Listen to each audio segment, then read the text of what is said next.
Bismillahirrahmanirrahim. Assalamualaikum dan selamat pagi semua. So, Alhamdulillah hari ini kita kembali siri ceramah teknik yang keempat. Pembentang adalah daripada negara jiran, okay, saudara kita di Sumatera dan juga daripada geologi UKM sendiri. Okay, jadi sebelum saya serahkan kepada kedua-dua pembentang, so izinkan saya membaca profil pembentang kita yang pertama pada hari ini iaitu Prof. Yahdi Zaim. Prof sebelum ini mendapat degree daripada ITB, kemudian menyambung sarjana di Universiti di Paris 6, Perancis dan mendapat ijazah Doktor Falsafah dalam bidang Quaternary Sedimentology, Institut di Paleontologi Humaine, Paris, Perancis juga. Jadi Prof kata tadi dia masih lagi boleh bercakap Perancis ya Prof.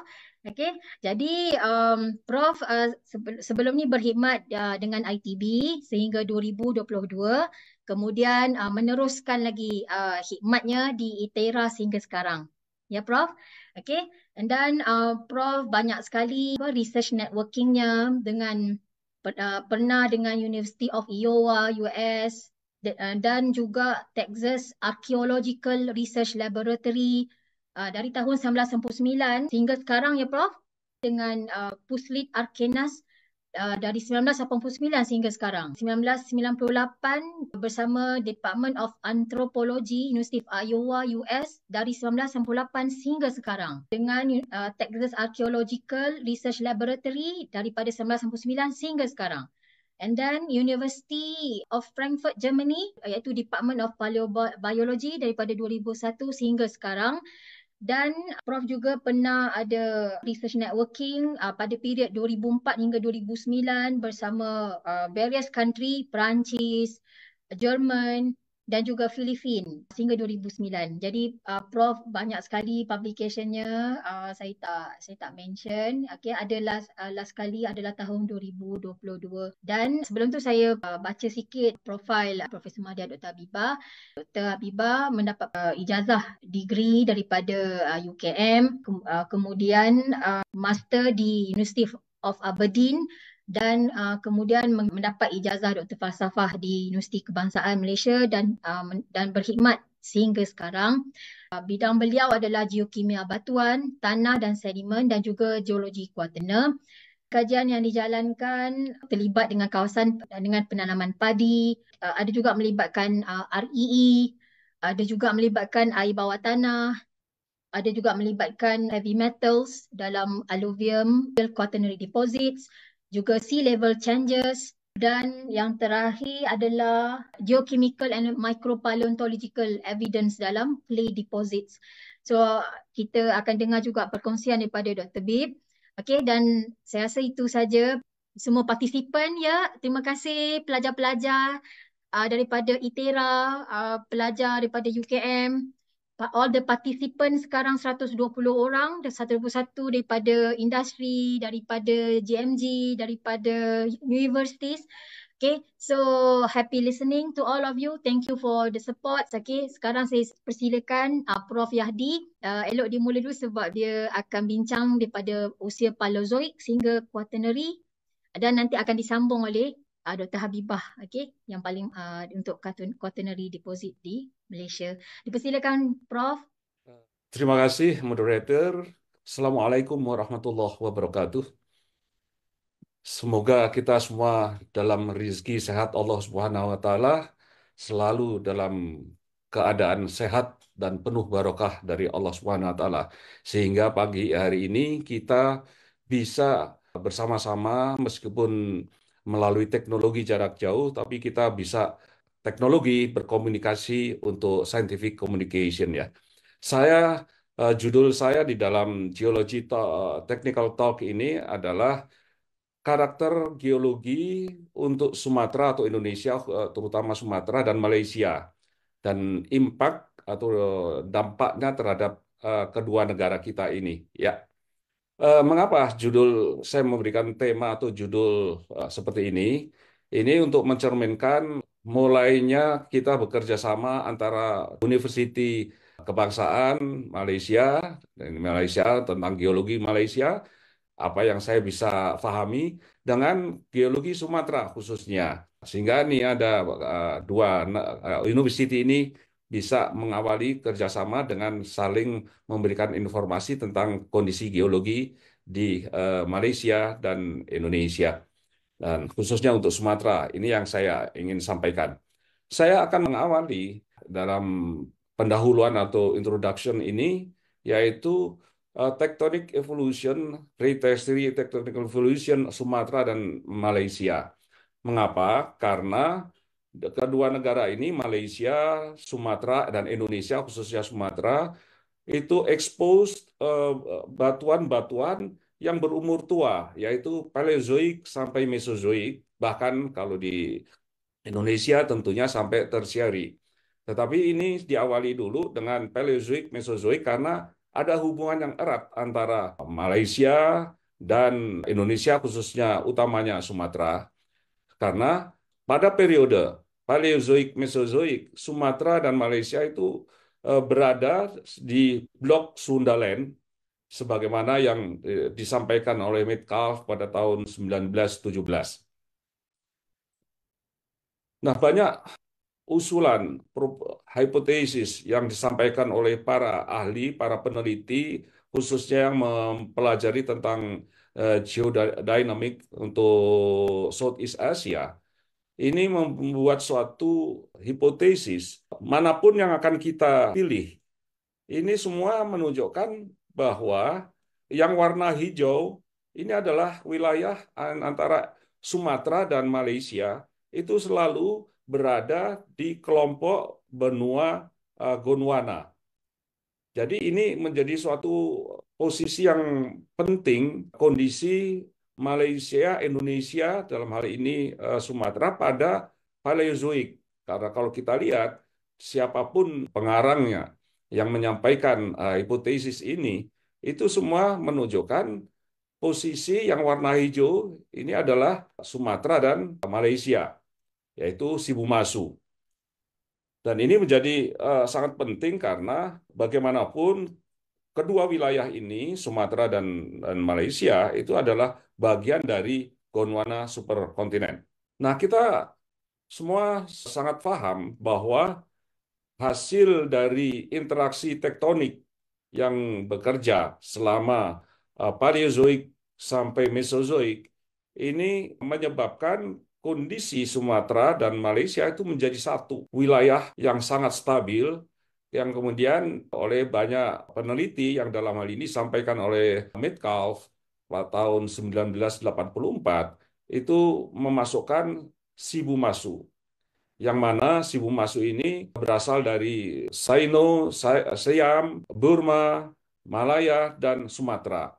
Dengan demikian, maka ada hubungan yang erat antara Sumatera dan wilayah-wilayah yang ada di dalam Sibumasu ini. Dan wilayah Sibumasu ini, yang merupakan bagian juga dari Malaya Peninsula, ini dipisahkan oleh suatu wilayah blok yang stabil di bagian timur, yaitu Indochina atau Sukhothai Arc, itu oleh Bentong Sutur Zone. Saya kira teman-teman dari Malaysia sangat paham terhadap elemen-elemen tektonik di wilayah Malaysia ini. Yang ini disampaikan oleh Pur dan Hashim pada tahun 2015 dan juga Metcalfe pada tahun 2017. Kalau kita lihat perkembangan geodinamika tektonik yang berjalan sejak Paleozoikum sampai dengan akhir Mesozoikum, yaitu late Triassic, ini sebagaimana digambarkan oleh Robert Hall tahun 2014, itu menunjukkan perjalanan benua India dan beberapa elemen-elemen yang nantinya menyatu menjadi wilayah sebagian wilayah Indonesia, ini berjalan dari selatan ke arah utara sampai akhirnya nanti late Triassic, akhir dari Trias, ini India sudah menyatu dengan kontinen Asia, dan Sibumasu, Sumatera, dan sebagian dari Malaysia ini berada di sudut atau di ujung dari Eurasia kontinen. Dan ini menjadi daerah yang penting karena ini akan membawa dampak yang sangat penting untuk kepentingan-kepentingan eksplorasi. Nah, dia baik ke eksplorasi mineral utamanya karena batuan-batuan yang berumur tua baik di Malaysia maupun di Sumatera dan Indonesia secara umum adalah tersusun oleh batuan-batuan yang berumur Paleozoikum dan Mesozoikum. Hal yang sama dari peta yang dibuat oleh Robert Hall pada tahun 2014 ini menunjukkan bagaimana posisi kedudukan Sibumasu, kemudian Malaysia atau Asia Timur, ini yang dipisahkan oleh bentong Raub Sutur Zone. Dan ini kita lihat yang warna coklat muda, ini menunjukkan hubungan yang erat antara Sumatera, sebagian besar Sumatera, dan sebagian besar wilayah Malaysia bagian barat, yaitu yang masuk dalam kelompok Sibumasu. Dengan demikian maka uh, tektonik development di daerah Sibumasu ini sangat berhubungan erat, sangat membentuk karakter yang kuat antara wilayah Sumatera dan wilayah Malaysia. Kalau kita lihat, ini peta geologi ini saya ambil dari Pur dan Hasim tahun 2015. Ini semuanya semenanjung atau Malaysia Peninsular ini terdiri dari batuan ya dikuasai atau occupied by semua batuan yang berumur Paleozoikum sampai Mesozoikum. Dan batuan-batuan yang seperti ada dalam peta ini itu didapatkan juga di Indonesia, khususnya utamanya di Sumatera. Dan di Indonesia, batuan-batuan Paleozoikum, Mesozoikum dikenal sebagai economic basement, yang dikenal sebagai pre-tertiary basement. Jadi, kalau bicara batuan-batuan yang berumur Paleozoikum, Mesozoikum di Indonesia, maka kami Indonesia selalu mengatakan sebagai pre-tertiary basement, sebagai uh, economic basement, karena sebagai basement dari dasar cekungan atau dasar basins dari tertiary basin di Indonesia. Dan kita lihat di Indonesia, pre-tertiary basement, kami sebutnya sebagai pre-tertiary basement, ini dari Sumatera Utara, Sumatera Tengah, Sumatera Selatan, sampai daerah cekungan Ombilin atau Ombilin Basin, ini terdiri dari batuan-batuan yang sangat mirip dengan batuan-batuan yang ada di Malaysia. Jadi ada affinity atau afinitas batuan yang sangat erat antara batuan-batuan Paleozoikum, Mesozoikum, atau batuan-batuan pre-tertiary di Indonesia dengan batuan-batuan yang ada di Malaysia. Nah, tadi sudah saya katakan bahwa, sudah saya sampaikan, dikenal dengan Sibumasu, dan di Indonesia, batuan-batuan yang berumur tua tadi kami kenal sebagai pre-tertiary basement rocks. Ya. Dan ini di Sumatera, North Sumatera, ini batuan-batuannya terdiri batuan metamorphic rocks, quartzite, schist, gneiss, kemudian slate. Ada juga batuan clay dengan dispersed fragment yang ternyata merupakan polymictic class yang belongs to Bohorok Formation. Nah, ini sangat menarik. Ada hubungannya sangat erat.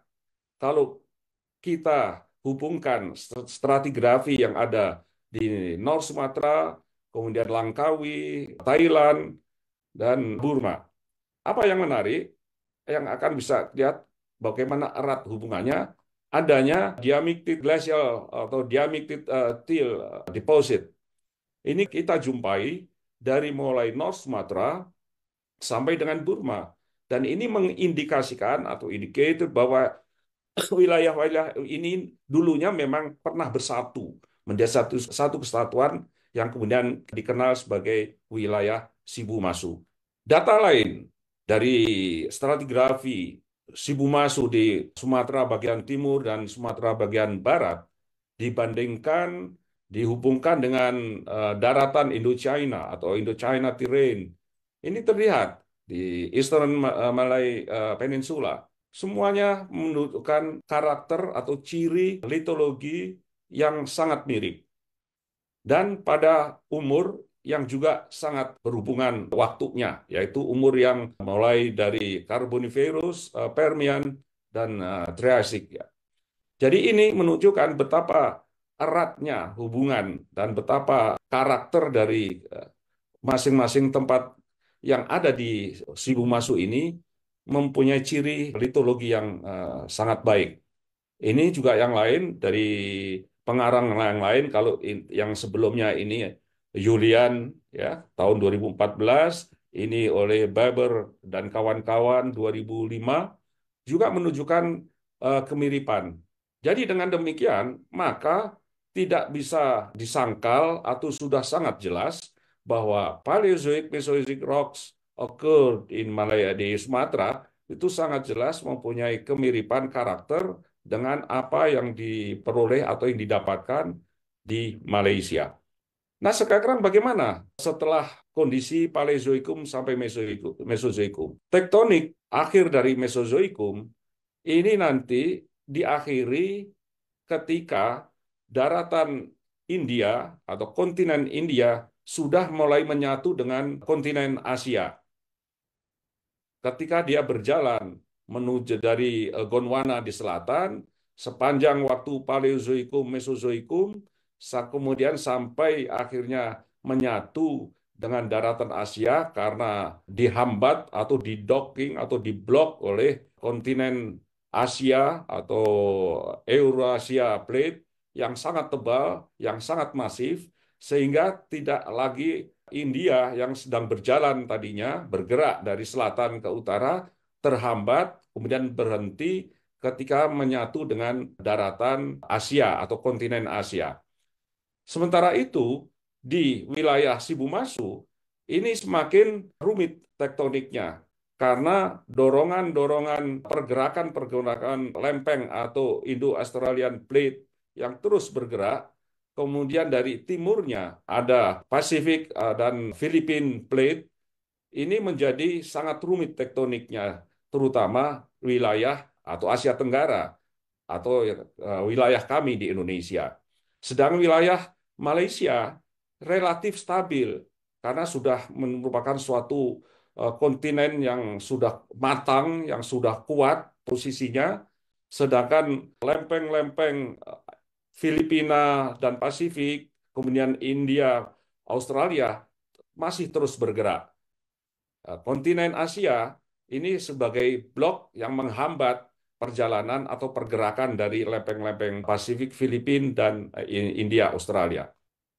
Dan dampak impact atau apa yang terjadi dari pergerakan tersebut yang berakhir pada late Triassic, ini memberikan suatu wilayah yaitu palung atau trench yang memanjang dari utara antara India dan West Burma, terus berjalan ke arah selatan dan ke arah west south dari Sumatera, terus ke arah timur, selatan dan timur di arah utara Australia, yang di sini diberi warna kuning. Ini menunjukkan wilayah-wilayah yang sangat aktif tektoniknya. Tetapi wilayah trench ini atau palung ini merupakan wilayah yang sangat bagus dalam arti pembentukan cekungan-cekungan sedimen atau sedimentary basin. Di sini maka terlihat bahwa tektonik pasca atau setelah Paleozoikum Mesozoikum terus berjalan, continue, increase, dan selama Kenozoikum atau tertiary. Dan ini membentuk suatu cekungan-cekungan sedimen di daerah trench atau di daerah subduksi. Dan ini menjadi penting utamanya bagi kami, negara kami Indonesia, karena ini akan memberikan cekungan-cekungan yang sangat penting, yang memberikan aspek ekonomi yang sangat penting untuk sebagai resources nanti. Nah, ini yang tidak terdapat di Malaysia. Karena di Malaysia ini sudah merupakan daerah yang sangat stabil. Sangat sedikit wilayah adanya cekungan. Ini ada di wilayah Malaysia Timur ya. Tetapi utamanya pembentukan cekungan-cekungan sedimen itu adalah di wilayah Indonesia. Dan ini menjadi pembeda nanti yang membedakan bahwa tectonic development selama tertiary itu sangat berbeda dengan lingkungan tektoniknya, dengan jika dibandingkan dengan tectonic development selama atau sepanjang Paleozoikum sampai dengan Mesozoikum. Nah, ini yang seperti saya sampaikan, ini menjadi sangat berbeda. Jadi tectonic activities continue selama tertiary, ya, dan sangat berbeda karakternya dibandingkan dengan pre-tertiary tectonics atau pada masa Paleozoikum Mesozoikum. Dan wilayah tadi memberikan cekungan sedimen, sedimentary basin di selama panjang trench atau palung ini.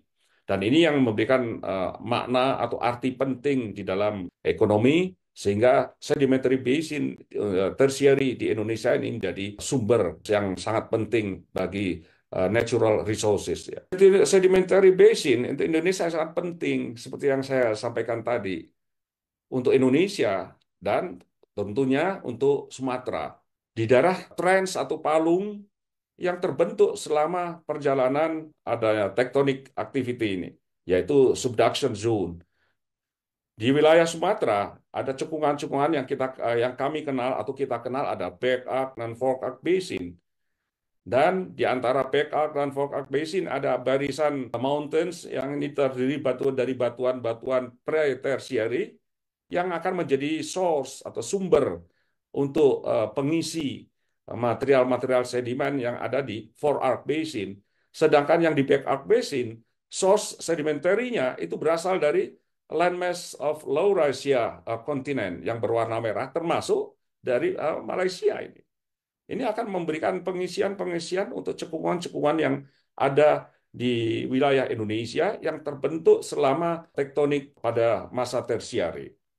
Jadi betapa pentingnya tektonik yang terbentuk atau yang bekerja yang terjadi selama sepanjang masa tersiari. Jadi ini yang membedakan tectonic development selama pre-tertiary dengan tectonic development selama masa tersiari.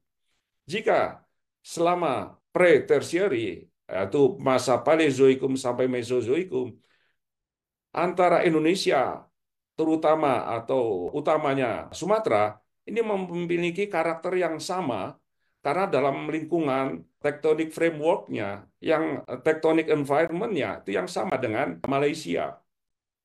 Sehingga memiliki karakter pembentukan batuannya, batuan affinity batuannya itu juga sama, mirip. Tetapi menjadi sangat berbeda ketika tektonik selama tektonik sama masa tertiary. Karena selama tertiary di samping nanti ada volcanism, basin development, ya, tertiary basin formation. Ini yang tidak didapatkan di Malaysia. Di Malaysia tidak ada volcanism tertiary, yang ada sampai Mesozoik volcanismnya. Tapi tidak ada pada masa-masa tertiary maupun sampai quaternary nanti. Sehingga tidak terbentuk cekungan-cekungan atau basin, tertiary basin. Ini yang membedakan karakter antara Indonesia, utamanya Sumatera, dan Malaysia. Kita lihat, kalau kemudian saya akan akhiri, apa impact for the nation, apa dampak atau impact untuk kedua negara kita ini, antara negara Malaysia dan Indonesia. Untuk natural hazard, Malaysia itu merupakan wilayah yang sangat stabil pada sekarang ini tentunya. Jadi mohon nanti bisa dikoreksi, dibenarkan, diluruskan. Mungkin saya salah.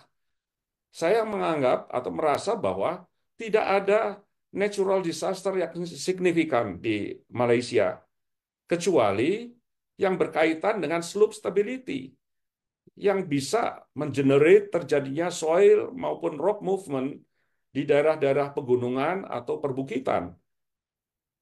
Hal ini terjadi ketika mass movement yang berasal dari slope, dari mountain slope maupun hilly slopes, ya. Tetapi berbeda dengan Indonesia. Kondisi present day ini tektoniknya sangat aktif. Maka terdapat aktivitas dari plate yang ada di sekitaran Indonesia. Ini menyebabkan terjadinya gempa bumi, earthquake, tsunami, kemudian pembentukan volcanic arc, maka ada volcanic activities. Sekarang ini sedang aktif Gunung Api Marapi di Sumatera Barat, Gunung Api Sinabung. Sinabung ini sudah masa istirahat atau kami sebelum menyebutnya masa tidur selama 400 tahun. Tetapi tiba-tiba setelah 400 tahun, ketika ada aktivitas subduksi yang sangat aktif di sebelah barat wilayah Sumatera, maka mengaktifkan magma ya Gunung Api Sinabung yang selama 400 tahun sedang tidur, kemudian bergerak aktif kembali dan terjadi explosion yang sekarang menjadi sangat hebat, merusak 8 generasi. Kalau satu generasi kehidupan manusia itu berusia 80 tahun, 400 tahun itu sudah 5 generasi.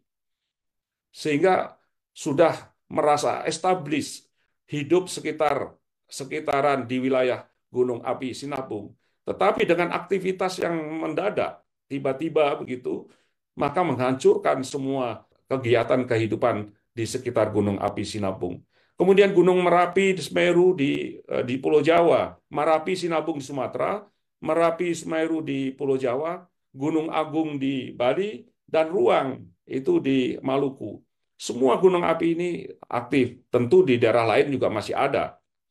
Dan tentu teman-teman dari Malaysia dalam beberapa hari yang lalu mendengar informasi atau berita di daerah Sumatera Barat terjadi longsoran atau rock dari banjir yang mendadak yang berasal dari Gunung Merapi yang merupakan banjir, kami menyebutnya sebagai banjir lahar dingin. Ya, akibat hujan yang kuat membawa hasil-hasil letusan piroklastik yang dari Gunung Merapi, kemudian menghancurkan semua wilayah yang dilalui, termasuk wilayah-wilayah wisata di Sumatera Barat. Dan kalau tidak salah, menelan korban sekitar lebih dari 40 orang korban. Kemudian ada active faults movement, banyak sekali faults di Sumatera, di Indonesia yang lain, di Jawa sekalipun, di Sumatera, yang terus bergerak. Nah, pergerakan ini tentu dipicu, di-trigger oleh pergerakan dari lempeng India, Australia. Dan slope stability untuk soil dan rock movements sudah pasti yang sama juga terjadi di wilayah Malaysia. Kemudian natural resources ya. Malaysia itu semuanya terdiri dari batuan Paleozoikum, Mesozoikum yang mempunyai potensial yang sangat tinggi, high potential. Tadi Ibu Habibah itu banyak bekerja juga di REE, ya ada tin, ada gold, radioaktif, saya kira juga, dan other economic minerals. Saya tidak tahu, tapi saya pastikan di sini ada coal. Tapi saya tidak tahu coal, tapi yang saya pernah dengar coalnya atau batu baranya ini dari batuan Mesozoikum. Nah, mohon nanti saya dikoreksi apakah apa yang sampai sampaikan ini benar atau salah gitu ya. Nah, bagaimana Indonesia natural resources-nya? Ini pre-tertiary basement rocks itu mirip, sama affinitiesnya dengan yang di Malaysia. Tentu akan ada tin, ada gold, ada copper, ada nickel, REE, radioaktif, dan macam-macam. Untuk tertiary sedimentary basin, ada oil and gas, dan coal. Ya. Dan banyaknya gunung api, meskipun membawa dampak atau impact hazard, tetapi juga ada ekonomik di sini, yaitu apa? Geothermal. Tidak hanya geothermal, produk letusan atau explosion itu memberikan makna arti yang sangat penting untuk kehidupan manusia, baik soilnya untuk perkebunan, pertanian, dan juga batuan-batuannya untuk bahan bangunan, untuk pembangunan, ya, gedung-gedung yang sangat memerlukan bahan-bahan natural resources yang umumnya banyak diperoleh dari produk volcanic activity, ya. Dan tidak kalah pentingnya adalah research development untuk geo atau earth sciences untuk kedua di Indonesia maupun Malaysia. Nah, research studinya untuk apa? Untuk geodynamic. Sampai sekarang, saya kira di Malaysia, di Indonesia, masih terus orang mempelajari research tentang plate movement, seismicity, dengan geophysics, dengan geodetik, dan macam-macam approach ya. Kemudian juga mempelajari karakter atau perilaku dari vulkanisme yang ada di Asia Tenggara, utamanya Indonesia.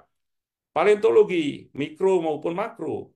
Kami di Indonesia dan saya, tim saya gitu ya, yang bekerja sama tadi sudah disebutkan oleh moderator, bekerja sama dengan Iowa University, dengan Michigan University, dengan Alberta University, dengan Jerman Senckenberg, kemudian juga dengan Texas University, Cambridge University.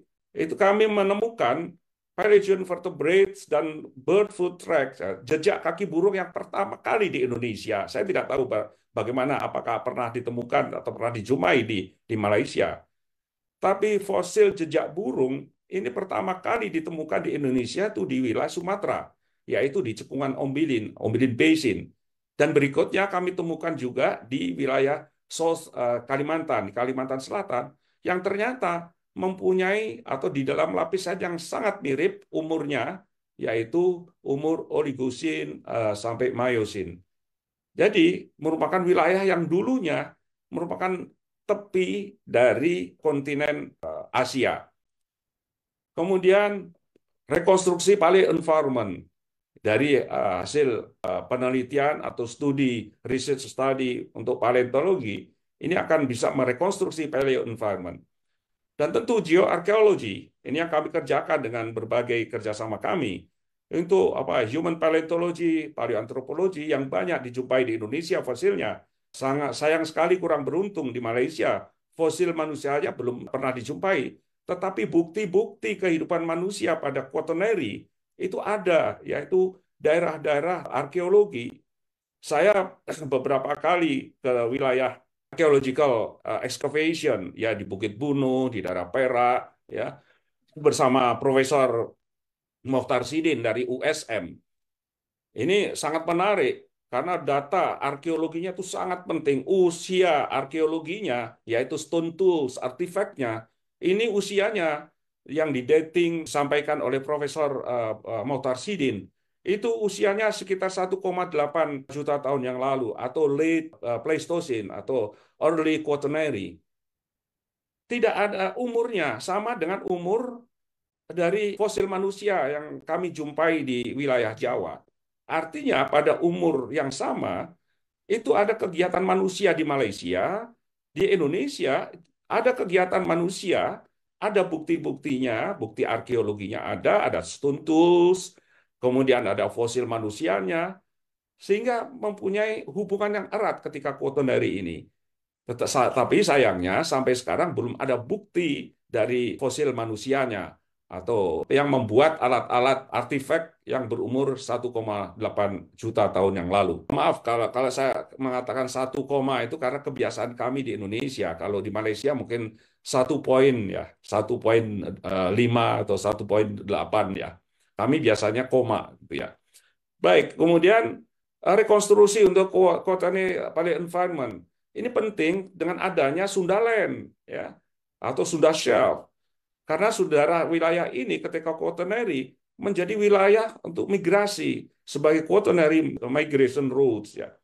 Nah, ini beberapa contoh yang saya sampaikan sebagai akhir dari apa yang ingin saya sampaikan. Ini beberapa fosil vertebrate fosil yang kami jumpai. Ini tim bersama Iowa University, Texas University, dengan Michigan dan Alberta University dan juga Florida dan Cambridge University. Kami suatu research group untuk vertebrate dan kami menjumpai vertebrata Paleogene vertebrate di Ombilin Basin pertama kali di Indonesia. Vertebrate yang berumur Paleogene dan belum pernah sebelumnya dijumpai atau ditemukan. Ya. Jadi discovery ini menjadi sangat penting menunjukkan bahwa di Sumatera pada umur Paleogene atau Tertiary ada wilayah-wilayah atau cekungan-cekungan atau basin, tidak hanya marine basin tetapi juga continental basin jadi atau fresh water basin ya. Dan ini dibuktikan adanya fauna vertebrate untuk terrestrial vertebrate. Di sini adalah Crocodilus. Ini ada giginya, kemudian ini adalah fragmen dari tengkorak atau kepalanya, ya kranial, ya. Kemudian ini partial brain case-nya.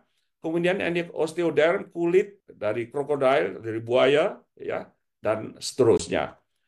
Yang lain sebagai contoh ini adalah temuan atau discovery pertama yang saya sampaikan tadi, jejak burung.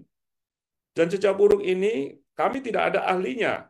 Dan sampel dari dua foto kemudian dibawa ke Alberta University karena di sana ada ahli fosil burung dan ditunjukkan ini merupakan Elaphus ini Avipeda, ya. Ini juga.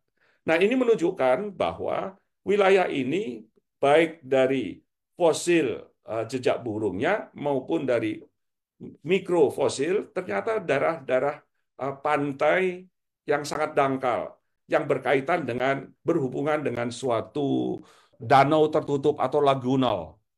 Dan ini dibuktikan dari jejak burungnya adalah jejak burung pantai yang mencari makan di tepian pantai.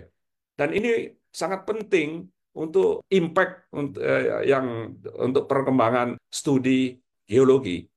Dan terakhir ini kaitannya nanti dengan migration route, ya. Migration route ini adalah hasil yang saya pelajari dan saya membuat peta ini dan ini saya sampaikan saya buat tahun 2010, kemudian saya sampaikan 2018 dalam presentasi seminar conference di Brisbane di Australia dan tahun 2022 November itu di Bangkok, Thailand, ya. Jadi ini betapa pentingnya wilayah Sumatera, Malaysia, karena dalam wilayah yang namanya Sundaland atau Sunda Shelf, ini menjadi ketika Quaternary, wilayah ini menjadi daratan karena terjadi sea level drop yang sangat signifikan. Adanya sea level drop menyebabkan wilayah menjadi darat. Dan ketika kondisi darat, iklim sedang nyaman karena dingin, maka daratan Asia menjadi jauh lebih dingin. Maka terjadi migrasi, pergerakan, perpindahan organisme yang berasal dari Asia yang ketika itu menjadi dingin, mencari daerah yang lebih hangat, yaitu ke daerah Asia Tenggara. Karena Asia Tenggara merupakan wilayah Khatulistiwa, ekuator, di mana meskipun terjadi perubahan iklim dari iklim hangat, panas menjadi dingin, terjadinya sea level drop, maka matahari tetap ada. Sehingga daerah-daerah tropis negara kita ini, Malaysia, Indonesia, ini adalah wilayah yang hangat. Karena terjadi perubahan cuaca, iklim Asia Tenggara yang hangat, maka terjadi migrasi perpindahan lewat dua jalur. Satu jalur Asia Malaysia, Malaya yang dikenal sebagai Siva Malayan, ya, dan kemudian Sino Philippines, ya. Ya, ini Sino Philippines dari China, kemudian Taiwan lewat Philippines, kemudian lewat Sulawesi. Yang satu jalur dari Asia, Malaya, Malaysia, kemudian ke daerah Sumatera, sebagian ini ada saya buat masuk ke Sumatera karena ada bukti-bukti paleontologinya. Kemudian langsung ke Jawa, yang dari utara menyatu, kemudian bergerak ke arah timur, dan sebagian masuk ke wilayah Australia. Saya kira ini yang ingin saya sampaikan. Dan saya akhiri dengan konklusi atau resume. Jadi, karakter geologi Sumatera, Indonesia, dan Malaysia pada periode atau masa Mesozoikum atau pre-tertiary ini terletak atau pada tectonic development dan environment yang sama pada daerah yang kontinen yang sangat stabil yang dinamakan sebagai Sunda Block atau Sibumasu. Kemudian mempunyai similarity dari rock types, ya, jenis-jenis batuan. Kemudian mirip untuk mineral resources. Pada Kenozoik atau Tertiary terjadi suatu perubahan yang mencolok, yang sangat signifikan dari tectonic development-nya. Oleh sebab itu ada different tectonic development and environment. Malaysia daerah yang stabil, ya, sebuah kontinen. Indonesia atau Sumatera merupakan very active tectonic region karena terus berjalan tektonik hingga sekarang ini yang merupakan interaksi dari tiga lempeng atau active plates yang terus bergerak. Kemudian pembentukan development dari tertiary sedimentary basin yang tidak terjadi di Malaysia. Ya, mungkin ada hanya daerah-daerah tertentu. Kemudian terjadi perbedaan different rock types affinity khususnya untuk batuan sedimen. Karena tidak banyak dijumpai di Malaysia. Dan terakhir tentu natural resources. Kalau di adanya tertiary sedimentary basin akan memberikan oil and gas, geothermal untuk volcanics, dan tertiary coal di Sumatera maupun Indonesia lainnya. Saya kira terima kasih. Ini yang bisa saya sampaikan. Semoga bermanfaat, bisa memberikan informasi untuk kita semua. Terima kasih. Wassalamualaikum warahmatullahi wabarakatuh. Waalaikumsalam warahmatullahi wabarakatuh. Okey, terima kasih Prof. Jadi saya harap para peserta yang ada soalan ataupun komen boleh tulis di chat kerana kita akan sambung sesi ini dengan pembentang kedua. Dari tadi Prof dah bawa ke Indonesia, Malaysia. So sekarang kita balik ke Malaysia pula. Kita dengar perkongsian daripada Dr. Habibah. Silakan Dr. Habib. Assalamualaikum dan salam sejahtera. Terima kasih si moderator Dr. Nur Safina Roslan, Yang Berusaha Profesor Dr. Yahdi Zaim daripada ITERA, rakan-rakan pensyarah daripada ITERA dan juga di Malaysia, pelajar-pelajar, peserta-peserta daripada industri dan para pendengar sekalian. Assalamualaikum warahmatullahi wabarakatuh. Pada hari ini saya ingin sambung, sebenarnya saya punya perbincangan pada hari ini adalah kesinambungan kepada apa yang telah Prof Yahdi bentangkan tadi, iaitu The Quaternary Geology of Peninsular Malaysia and the Strait of Malacca. Saya ingin tunjukkan di sini, Quaternary, kira kita lihat beberapa era dalam geologi. Quaternary terletak pada zaman Cenozoic, yang sebelah kiri sekali warna kuning. Dan tadi ada banyak perbincangan mengenai tertiary. Cenozoic terbagi kepada dua, iaitu tertiary dan juga quaternary. Quaternary kecil dia ke atas ni. Apabila kita zoom in ke quaternary terbagi kepada dua epok, iaitu Pleistocene dan juga Holocene. Pleistocene secara umumnya beriklim sejuk. Pada masa ini adalah zaman glacial pada keseluruhan bumi. Manakala Holocene adalah tempoh panas, interglacial. Jadi Pleistocene pada base-nya adalah lebih kurang 2.58 juta tahun lepas dan base of Holocene adalah dalam 11,700 ribu tahun lalu. Dia ribu-ribu je, tak sampai juta. Okey, sebagai permulaannya, sejarah quaternary study yang dijalankan di Sumatera, kebanyakannya fokus kepada tectonic activity. Sebab memang seperti yang Pak Yahdi sebutkan tadi, iaitu pada zaman tertiary dan juga quaternary memang tektonik yang aktif di bahagian Indonesia, di Sumatera, especially di bahagian barat Sumatera. Pada masa yang sama, Semenanjung Malaysia stable, tektonik secara relatif stable. Kalau ada pun pergerakan tilting ataupun sekejap macam rakit lah, sekejap terjungkit atas sana, sekejap terjungkit ke kiri, gitulah. Dan kajian yang dijalankan di Semenanjung Malaysia lebih kepada stratigraphy of quaternary deposit yang terenap dekat sekeliling ni, dan juga hasil-hasil bumi yang diperoleh daripada kawasan tersebutlah, kawasan sedimen tadi, termasuklah air bawah tanah, timah dan kawasan alluvium ini biasanya dijadikan kawasan penanaman padi ataupun di kelapa sawit lah sekarang banyak. Tetapi bila kita lihat kedudukan Sumatera dan Semenanjung Malaysia, jarak tak jauh sangat, terutama sekali di bahagian selatan. Iaitu apabila kita siapa-siapalah kan pergi airport KLIA, naik kapal terbang, saya 15 minit je dah sampai Sumatera, dah sampai. Ataupun boleh pula naik bot daripada Melaka terus pergi Dumai pun tak jauh mana bermakna dekat sangat tempat ni antara kedua-dua ni. Jadi kita boleh lihatlah walaupun ada perbezaan dari segi tektonik, tetapi mungkin ada persamaan di kedua tempat ni. Jadi itulah yang saya nak bincangkan pada hari ini. Pembentangan ini saya akan bagi kepada beberapa topik lah. Yang pertama adalah memperkenalkan Quaternary Geology di Semenanjung Malaysia. Sayangnya saya tak letak Borneo. Sebenarnya di Borneo ada Sabah, ada Sarawak. Kalau ada yang itu lagi lebih menarik lah. Tapi pada masa saya sediakan slide ni, saya berfikir kita nak tengok antara Semenanjung dengan Sumatera lah. Sebab sangat dekat tetapi macam tak ada correlation study antara dua-dua kerja ni.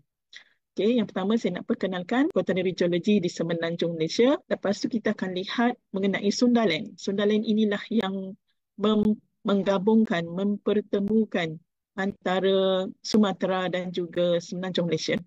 Kalau kita lihat peta indeks yang putih kat bawah ni, kedudukan Sabah Sarawak agak jauh dekat Borneo. Tapi Sumatera dan Semenanjung sangat dekat.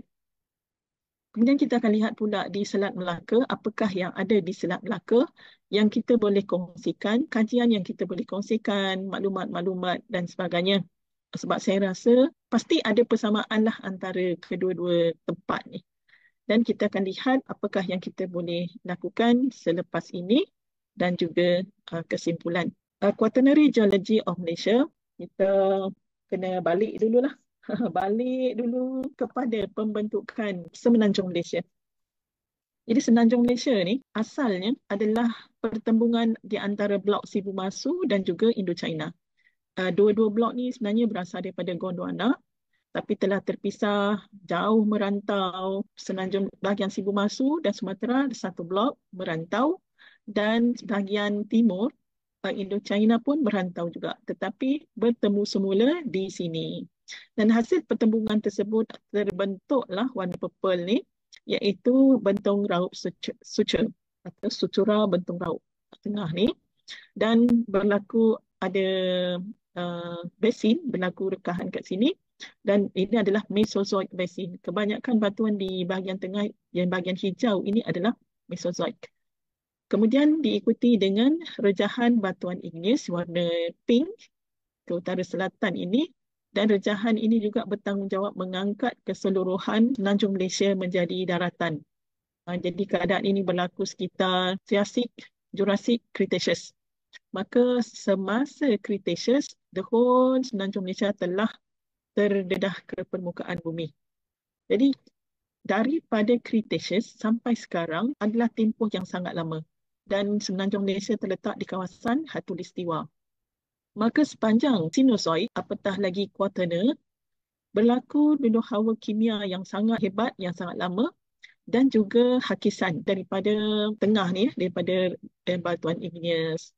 Dan hakisan-hakisan itulah yang membentuk bentuk Semenanjung Malaysia yang seperti ini. Iaitu bahagian tengahnya adalah bahagian Gunung Ganang, kemudian ada sungai-sungai yang besar.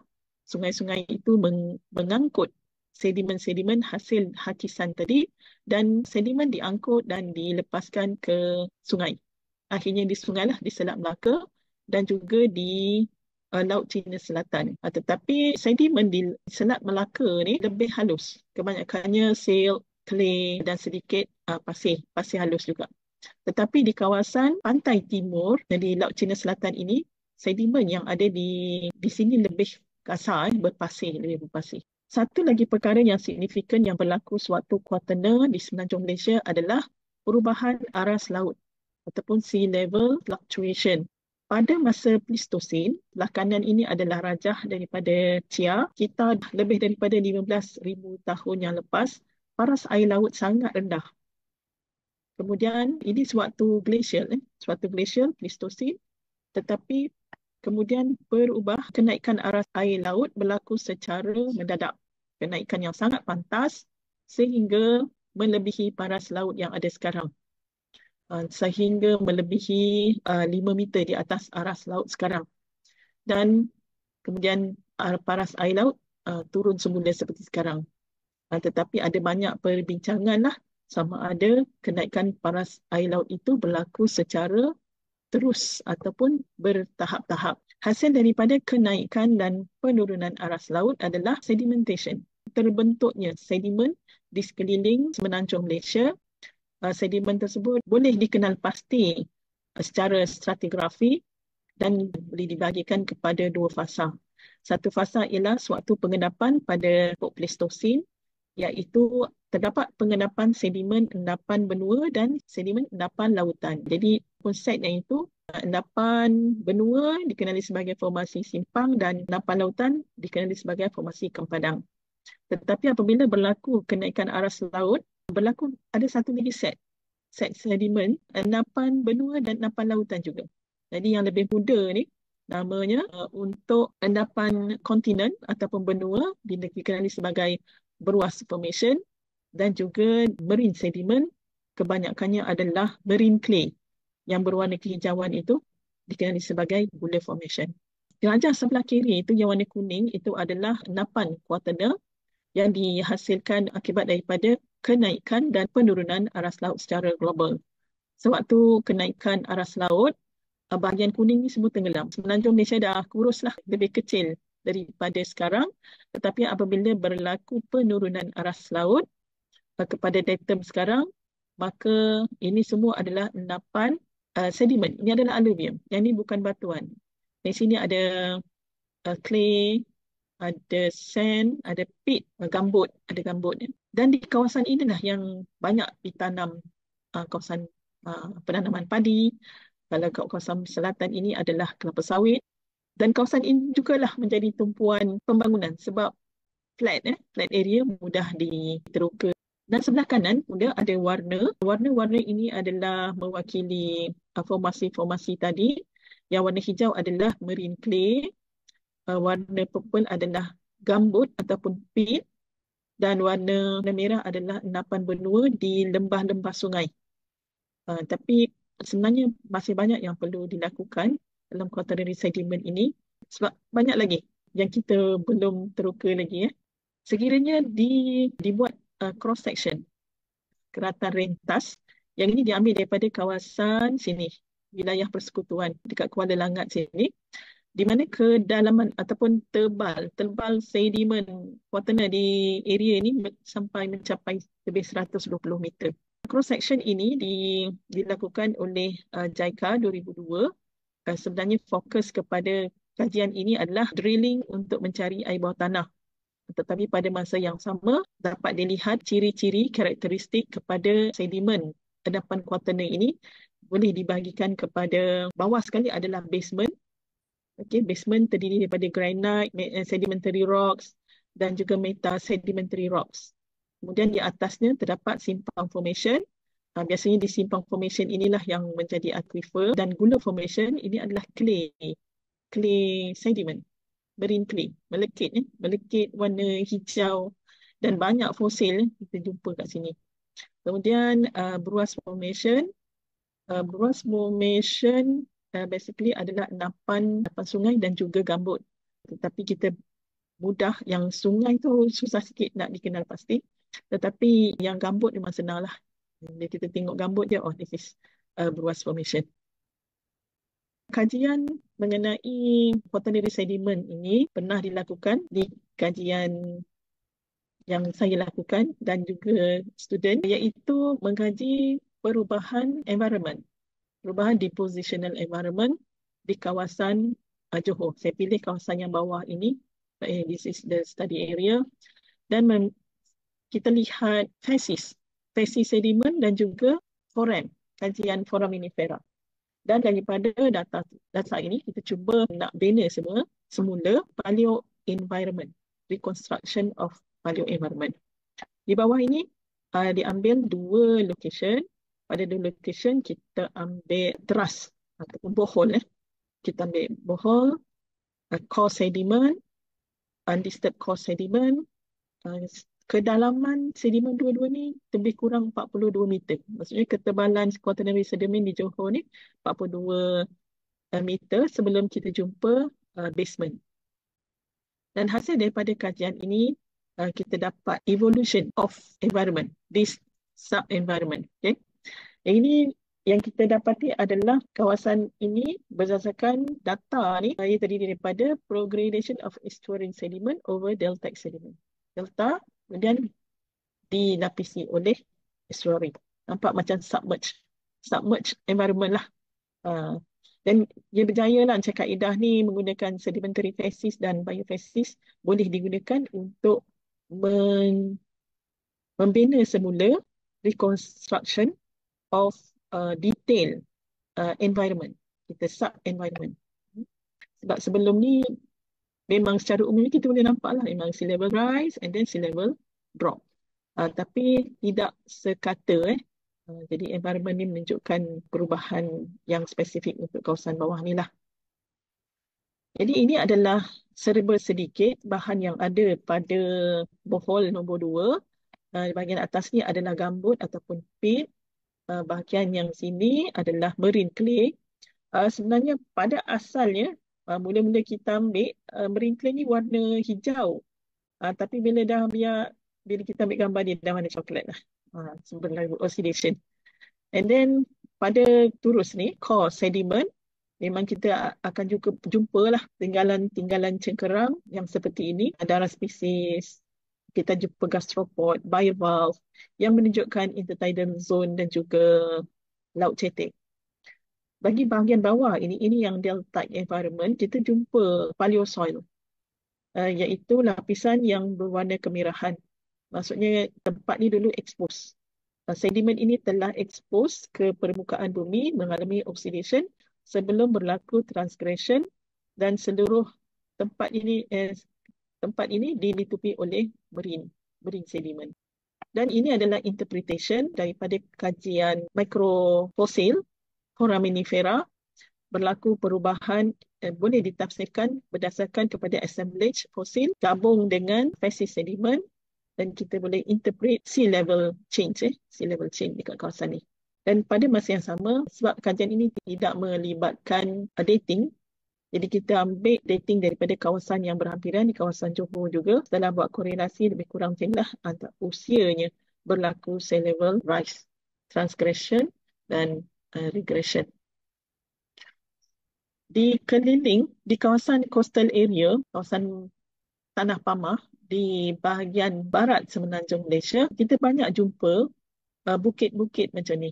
Isolated hill surrounded by alluvium. Jadi kelilingnya adalah memang tanah rata.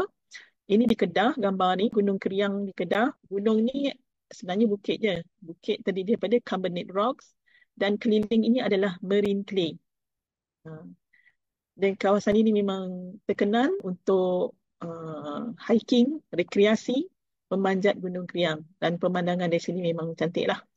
Kemudian yang sebelah kiri ini adalah di Bukit Jugra di Selangor. Bukit Jugra pun keadaan dia lebih kurang macam di Gunung Keriang juga, dan sini ada menjadi tempat aktiviti rekreasi paragliding. Jadi paragliding ni antarabangsa, seluruh dunia datang sini untuk buat aktiviti ni. Dan batuan di Bukit Jugra adalah batuan granite. Jadi ada basement tadi, sedimentary rocks, carbonate rocks, yang ini juga adalah igneous rocks. Gambar bawah kanan, sebenarnya Bukit Keriang dan juga Bukit Jugra pada masa dahulu adalah seperti ini, iaitu pulau dan dikelilingi dikelilingi air laut yang tak dalam, dicetek. Ini kita boleh lihat di Pantai Cenang di Langkawi. Ini katakanlah ini waktu paras air laut tinggi. So apabila paras air laut menjadi semakin rendah, maka laut ini telah menjadi daratan dan sedimen yang ada adalah marine clay. Manakala pulau-pulau ini menjadi bukit ataupun gunung. Kita boleh lihat kesan paras air laut di dasar ni, base bukit ni. Terutama sekali apabila batuan tersebut adalah batuan karbonat. Tapi batuan igneous susah sikit. Kecuali kalau ada Austria ataupun tiram yang tertinggal dekat bukit tu, baru kita boleh identify lah. Kalau tidak, biasanya batuan igneous ni kita susah nak cari tanda kepada sea level, paleo sea level. Jadi apa yang kita boleh lihat adalah, kita boleh nampak bahawa sea notches. Sea notches macam ni, sebelah kanan. Sebelah kiri dulu. Sebelah kiri ni waktu sekarang di Langkawi, batuan adalah batuan karbonat kita dapat lihat hakisan air laut di bawah ni, paras ni. Jadi apabila kita jumpa Bukit Kodiang lebih kurang macam bukit ataupun Gunung Kriang tadi. Kita lihat dekat base terdapat sea notch. Jadi maksudnya di Bukit Kodiang ini pada suatu masa dahulu dia seperti Langkawi batuan ni. So ada tanda ya. Jadi apabila kalaulah ada oyster, tiram ataupun oyster, boleh ditentukan tarikhnya dan diukur ketinggiannya, kita boleh dapat history of sea level change.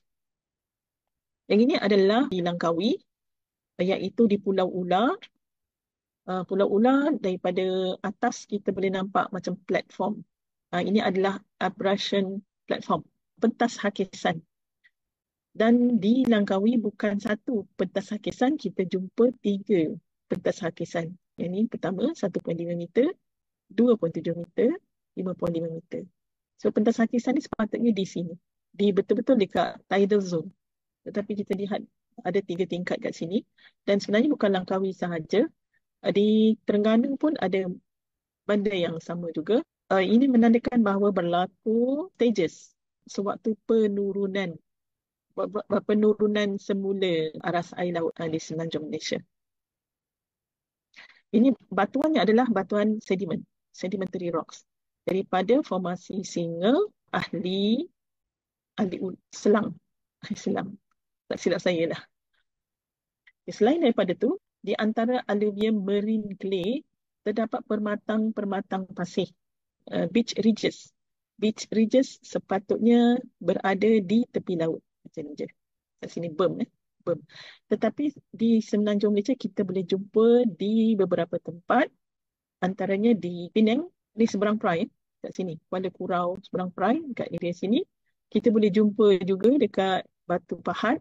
Kita boleh jumpa di Selangor, ada dekat Banting, tapi tak tinggi sangat.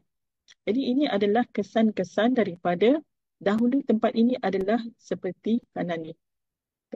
Tanda-tanda kepada sea level rise lah. Dan biasanya orang kampung suka bina rumah di kawasan yang ada pasir ni sebab tinggi secara semula jadi, dan bahagian bawah mereka tanam padi. Kemudian kita boleh jumpa juga Bukit Kepah ataupun Coquina Beds, cengkerang-cengkerang yang terhimpun secara semula jadi. Jadi Coquina Beds ini juga terhimpun di pantai. Saya ingat dekat area sini juga pantai. Tetapi yang kita jumpa ni dari seberang Perak dan juga ini pun di Perak, Sungai Sumun Perak, kedudukannya adalah lebih kurang 0.5 kilometer daripada aras laut sekarang. So ini adalah antara kajian-kajian quaternary geology berkaitan dengan sea level change dan juga stratigraphy. Okay, kita bergerak kepada Sundaland, apa yang kita boleh share antara Sumatera dan juga Semenanjung Malaysia. Gambar yang sama tadi yang ditunjukkan oleh Yahdi, kita zoom in lagi. Okay. Tadi Pak Yahdi tunjukkan bahagian yang aktif di sekeliling ni. So sekarang ni kita lihat di tengah. Lihat Sumatera. Sumatera terbagi kepada 2. Bahagian baratnya adalah aktif. Manakala bahagian timur dia share kawasan dengan kawasan yang agak stable dengan Peninsula Malaysia. Dan garis putus-putus ini adalah Sundaland Core yang stabil. Kat sini ada Peninsula Malaysia, ada Thailand, Burma, East Sumatra dan bawah sikit Sarawak dekat Kuching, dekat area Kuching dan juga South West Kalimantan. So ini considered as stable. Jadi kita cuba lihat di kawasan yang stable ni sebab kita nak cari persamaan kat sini. Okay, gambar ini adalah simulasi yang dilakukan oleh Satya Murthy dan Boris tahun 2006, iaitu simulasi kepada keluasan kawasan, apakah yang berlaku sekiranya paras air laut direndahkan, diturunkan, dinaikkan dan sebagainya. Jadi yang menarik adalah di sebelah kiri atas. Yang ini adalah sewaktu maksimum, glacial maximum, iaitu Sundaland yang luas. Kita dapat dilihat dengan jelas bahawa Semenanjung Malaysia, Sumatera, sebahagian besar Borneo dan juga utara Pulau Jawa ini adalah satu land yang sangat besar. Dan ada yang warna merah-merah ini sebenarnya interpretation kepada paleo lake. Maknanya kalau ada lakes, ada tasik, ada danau, maksudnya adalah kampung kan. So itulah yang saya rasa ni memang banyak banyak peluang lah untuk arkeologi ataupun penghijrahan manusia, human migration dan seumpamanya. Tetapi apabila air laut meningkat sewaktu Pleistocene kepada Holocene, telah berlaku intrusion, sea intrusion di antara semenanjung Malaysia dan juga Sumatera. Air laut naik, air laut, dan maksimum sea level high stand, maka memang terpisah teruslah. Dan apabila sekarang air laut turun semula dan nampak jalur yang pemisahannya agak tak jauh lah, tak jauh antara dua-dua tempat ni. Jadi kita dapat expect bahawa sedimentation di kawasan ini adalah submerge sungai yang tenggelam di kawasan ini. Ada channel lah, maksudnya ada paleo channel yang banyak di kawasan ini. Okay, kita zoom in lagi kepada apakah yang ada di Selat Melaka. Strait of Malacca kat sini sekarang ini yang kita lihat adalah tu selat yang lebih kurang northwest southeast, bentuknya tak sama, tidak selari, iaitu di bahagian utara yang bertemu dengan Laut Andaman lebih dalam. Di Andaman ini kedalamannya adalah lebih kurang 200 meter. Apabila semakin selatan, makin cetek, lebih kurang 27 hingga 37 meter. Tetapi kelebaran ataupun width, kelebaran bahagian utara yang bertemu dengan Laut Andaman adalah 250 km, manakala di bahagian selatan hanya 65 km saja. Panjang keseluruhan lebih kurang 800 km. Apa yang kita nak boleh lihat di kawasan Selat Melaka ni adalah kita boleh lihat basement dan kita boleh lihat sediment, quaternary sediment. So kita akan lihat basement dulu. Basement di Selat Melaka ni kebanyakannya adalah cetek sebab dia adalah Sundaland yang tenggelam. Sundaland jadi Sunda Shelf. Jadi memang cetek, kecuali ada beberapa tempat yang berlaku basin, pulepat basin ataupun basin yang terbentuk daripada rifting, inversion berlaku secara lokal, dia akan menghasilkan beberapa graben kat sini. Dan selepas tu kita akan lihat proses yang berlaku sepanjang kuarternya, iaitu hakisan, sedimentation, dan apakah yang kita boleh jumpa yang bermanfaat dekat situ. Okey, di bahagian basement, tertiary basin, semenanjung Malaysia, pada waktu tertiary, sebenarnya ada juga kesan tektonik di semenanjung Malaysia, tetapi tidak sehebat yang berlaku di Sumatera. Jadi hasil daripada pergerakan tektonik terbentuk tertiary basin yang tersusun daripada atas sampai bawah semenanjung Malaysia. Cuma saya tak tunjuk kat sini. Bahagian atas dekat Perlis ada Bukit Arang, dekat area ni lah Bukit Arang. Kemudian di Perak ada Lawin, nama dia kecil-kecil je, Enggur. Kemudian Batu Arang. Dekat Batu Arang ini adalah sumber kepada coal, tetapi dah habis dah sebab dia sikit sangat. Okey, dah dikorek, dah diusahakan, habis dah Kemudian Kampung Durian Condong, dan then Keluang Nyiur dan juga layang-layang dekat Johor. Dari atas sampai bawah tersusun secara straight line. Di sini dia punya sedimentation adalah endapan benua, continental deposit. Dan begitu juga kita lihat di Selat Melaka pun, di basement Selat Melaka pun ada graben-graben yang tersusun daripada utara hingga selatan Selat Melaka. Di utara ada kita group lah, dinamakan sebagai jalur ataupun belt. Bahagian atas ni adalah Northern Belt, kemudian yang kedua ini Central Belt. Yang ini kedudukannya dekat dengan North Sumatra Basin. North Sumatra Basin kita tahu dia sangat prolific dengan hydrocarbon, tetapi nampaknya di semenanjung Malaysia ni belum lagi lah. sedang berusaha, kajian sedang dijalankan. Nampaknya rezeki banyak di Indonesia ni, banyak di Sumatera. So dekat bawah ni, ini di tengah, bahagian tengah adalah Port Klang Belt, ada beberapa graben, dan di bawah sekali adalah Johor Belt. Yang ini equivalent, saya ingat sewaktu tempoh pembentukannya tertiary, kurang sama dengan Central Sumatra Basin. Jadi boleh ada kerjasama lah rasanya dekat untuk cari hydrocarbon. Cuma masa ni kita belum bernasib baik lagi untuk mendapatkan hydrocarbon di Selat Melaka, bahagian Malaysia. Okey, menurut CIA tahun 2000, Basin ini terbentuk akibat daripada rifting, thermal subsidence dan terbit modification transtensional dan ataupun transpressional wrenching fault yang terbentuk di bahagian ini. Dan di bahagian darat ni pun dijangkakan daripada proses yang sama lah. Okey, di Selat Melaka kita lihat sedimen. Daripada sedimen yang ada di Selat Melaka, ini kajian daripada Jabatan Mineral dan Geosains Malaysia 2014, sedimen sampel diambil daripada Selat Melaka beberapa kawasan, iaitu di sini, fokus di sini, tempatnya nama dia adalah One Phantom Bank area. Didapati ada beberapa features yang menarik di sini, iaitu teres yang tenggelam. Teres ini biasanya terbentuk di valley, di sungai, di lembah-lembah sungai yang besar. Didapati ada 4 teres ataupun platform. Maknanya berlaku secara, transgression berlaku secara bertahap. Dan juga ditemukan pit ataupun gambut. Ini adalah penunjuk kepada continental, iaitu mangrove ke, freshwater plant ke. Jadi dia tak ada di laut. Jadi dia penunjuk kepada daratan. Sampel pit yang diperolehi menunjukkan bahawa kedalamannya adalah lebih kurang dalam negatif 40 meter lebih dalam daripada paras laut sekarang, dan ia berlaku sekitar 10,000 tahun lalu. Dan ini matching dengan last glacial maximum, iaitu pada waktu iklim sejuk dan masa paras air, masa tu pantai ataupun daratan itu berada pada 40 meter di bawah laut sekarang. Itulah cerita dia. So ini adalah tanda-tandanya, bukti-buktinya. Resources dari segi ekonomi, selain daripada tin mining ke, gold placer, tin placer. Ini di Selat Melaka setakat ini adalah pencarian pasir.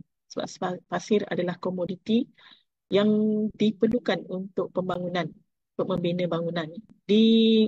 Data diperoleh daripada kawasan yang sama, didapati bahawa mapping ini menunjukkan bahawa ketebalan sedimen yang sebelah warna merah ini mencapai 45 meter. Tetapi taburannya tak sama. Sedimen berusia Pleistosen ketebalannya 2 hingga 45 meter, manakala yang berusia Holosin hanya 7 meter sahaja. Dan sedimen ini menindih basement batuan igneous dan sedimentary rocks lah. Ada tempat, dia tak semestinya tempat tu ada dua-dua ni, Pleistosen, Holosin. Ada tempat Holosin, sedimen Holosin terus menindih basement. Ada tempat Pleistosen terus menindih basement. So ini secara keseluruhan, apabila dilihat antara jenis sedimen berbutir halus ataupun mud dan juga sand, taburan sand dia yang banyak lah. Lebih banyak nampaknya sand ini. So ini adalah hasil sumber sedimen lah untuk pembangunan. Saya rasa dekat Eastern Sumatera pun saya tak pastilah ada kajian seumpama ini ataupun tidak. So insight for both regions, apa yang boleh dilihat daripada kedua-dua kawasan ini ialah bermakna dua-dua kawasan ini mempunyai sejarah transgression ataupun kenaikan paras air laut dan penurunan paras air laut yang sama. Maka kita boleh assume bahawa tempat ini mempunyai paleoclimate yang sama dan paleo-environment yang sama. Maka boleh ada something lah kat kawasan ni kan, sama ada civilization ke ataupun hasil bumi ke dan sebagainya, boleh dikongsilah ilmunya. Kemudian satu lagi adalah analog. Apabila kita buat kajian hydrocarbon study, kita akan cari analog untuk daripada current situation, current environment. Jadi saya ingat untuk submerged rivers and estuaries, kawasan ini adalah kawasan yang sesuai lah sebagai analog kepada depositional environment. Okey, saya letakkan juga ni placer deposit sebab di sini kita nampak di sini dahulu masa Sundaland nak tenggelam tu, dia adalah sungai yang besar dekat kawasan ni, ada anak-anak sungai, dan itu mungkin boleh jadi deposit yang sedimen daripada Semenanjung Malaysia ke, daripada basement di Sumatera ke, maybe dia terhimpun di kawasan tu lah. Dan Sundaland ni pun tak dalam sangat pun berbanding dengan lautan yang lain ni. Tetapi ada tin mining yang dekat bawah ni, Bangka Belitung ni, saya ingat dijalankan di dalam laut. Target kepada sungai inilah Paleo Channel. Okey, dari segi ekonomi, quaternary ekonomi yang nampak jelas adalah pasir, sebab pasir itu dia tersusun macam bank, dalam bentuk bank permatang. Jadi boleh target. Selain daripada itu, keunikan landscape di kawasan sekitar ni, di kawasan tepi pantai ni, boleh menjadi tarikan kepada geotourism.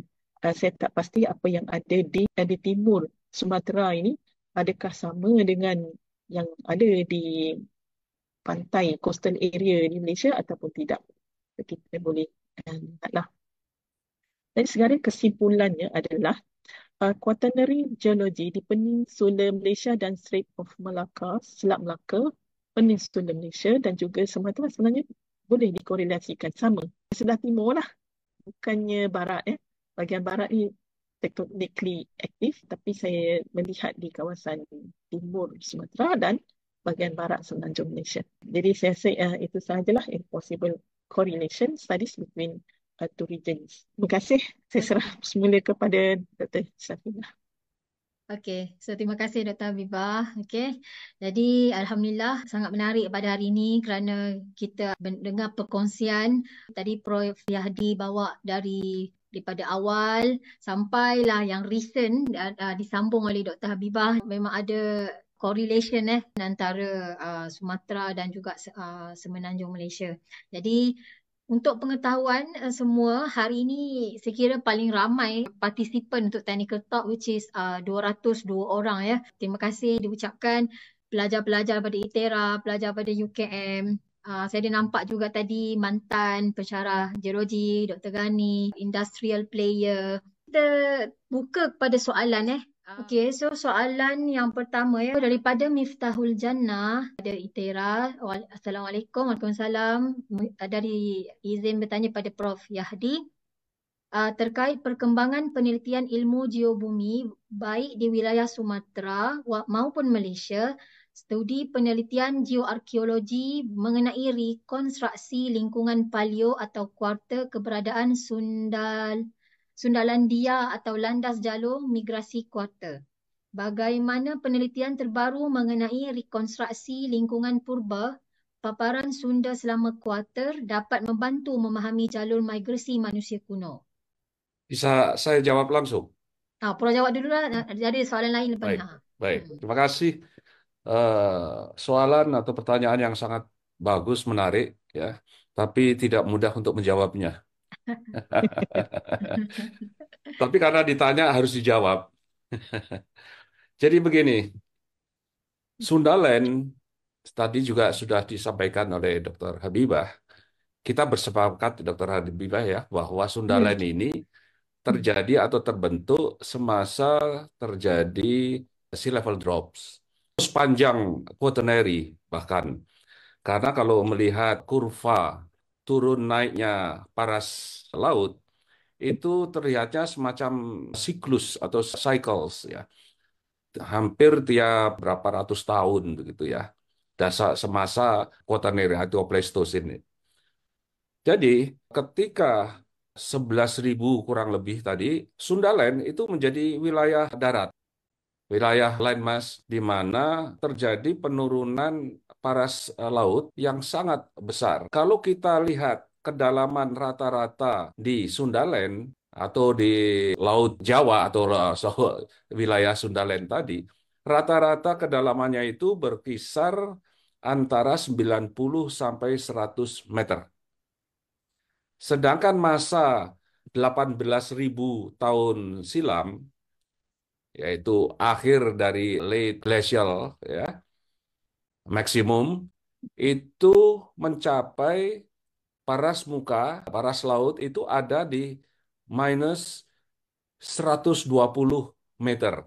Artinya paras muka laut saat itu berada di bawah minus 120 meter dari paras muka laut sekarang, sehingga jadi daratan.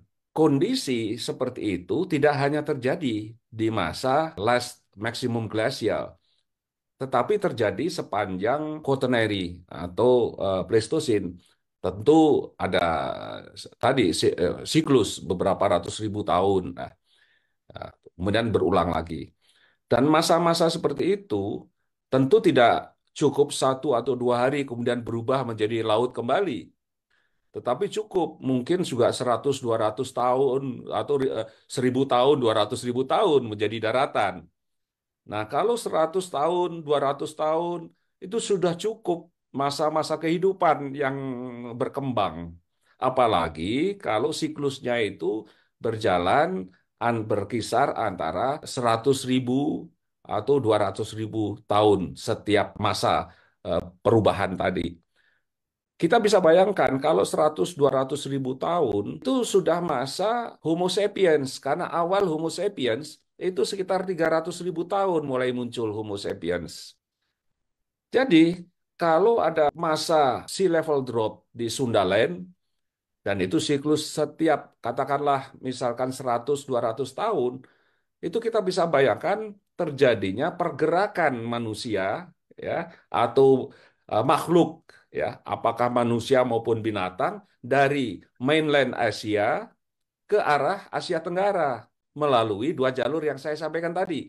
Nah, tentu dalam perjalanan yang cukup lama karena cukup jauh ya sangat jauh bahkan dari mainland Asia sampai ke Asia Tenggara katakanlah sampai di Jawa itu Pulau Jawa.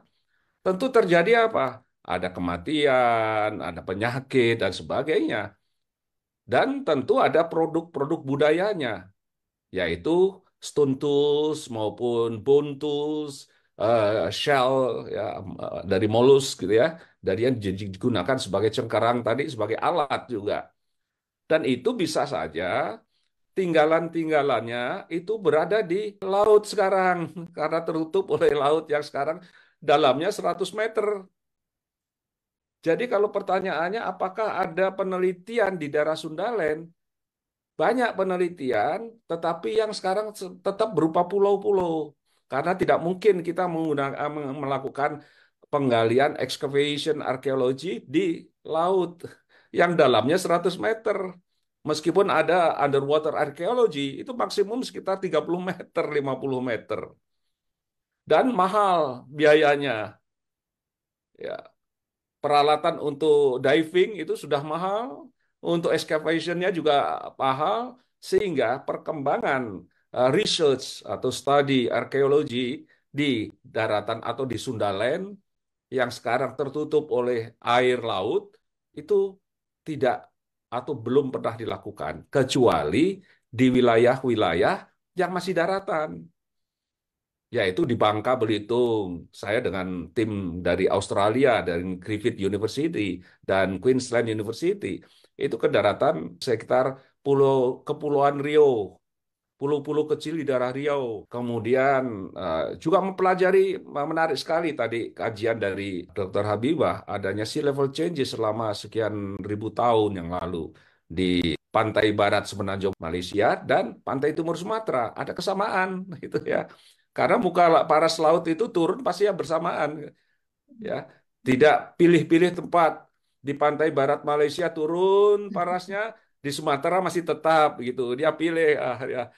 Ya, biarkan di Sumatera tetap tergenang begitu, di Malaysia karena orang-orang Malaysia tidak mau tergenang air laut, disuruh turun begitu ibaratnya. Tidak, tidak demikian ya. Jadi kalau tadi pertanyaan sejauh mana, bagaimana kalau penelitian di Sundaland sekarang-sekarang ini itu belum pernah dilakukan. Tidak hanya sekarang, ketika zaman kami masih kolonial Belanda, juga tidak ada data yang melakukan penelitian itu. Meskipun ada underwater archaeology, masih terbatas di wilayah tepi-tepi pantai yang sekitar 50 meter lah kedalaman. Ya. Saya Oke. kira mungkin itu yang saya bisa jawab. Barangkali Dr. Habibah bisa menambahkan. Terima kasih. Saya cuba tambahlah. Untuk kajian arkeologi di Malaysia tak sampai underwater lah, tetapi ada usaha kajian geofizik dijalankan di bahagian lautan, jadi dapat dikesan paleo channel. Tu mungkin ke hadapan nanti bolehlah jadi kajian arkeologi, tapi buat masa sekarang Ya. ni masih tahap tu, tak Kami di tak berkembang. Indonesia juga ada itu geophysics ya, dan seismik dangkal ya, seismik cetek Ya. itu. Nah, itu untuk mencari value channel betul, karena Hmm. tujuannya untuk timah pleasure exploration, Hmm. ya. Tidak Hmm. untuk arkeologi, tapi datanya bisa dipakai untuk arkeologi tentunya. Jadi terima kasih penjelasan Prof tadi menjawab soalan tahun ni, soalan yang seterusnya. Soalan Miftahul juga untuk Dr. Habibah. What is the economic potential of quaternary deposits in the Malay Peninsula and the Strait of Malacca? How can Hmm. they be utilized for the exploration of mineral and hydrocarbon resources? Economic potential di Semenanjung Malaysia kita banyak logam, iaitu tin mineralization dan gold mineralization. Ada jalur-jalur emas dan jalur-jalur timah. Jadi sewaktu kuartner, bukan kuartner sajalah, waktu Cretaceous hingga sekarang berlaku proses hakisan, kemudian sedimentation. Jadi di lembah-lembah sungai, dekat valley, dekat channel, yang itu akan kita boleh jumpa emas.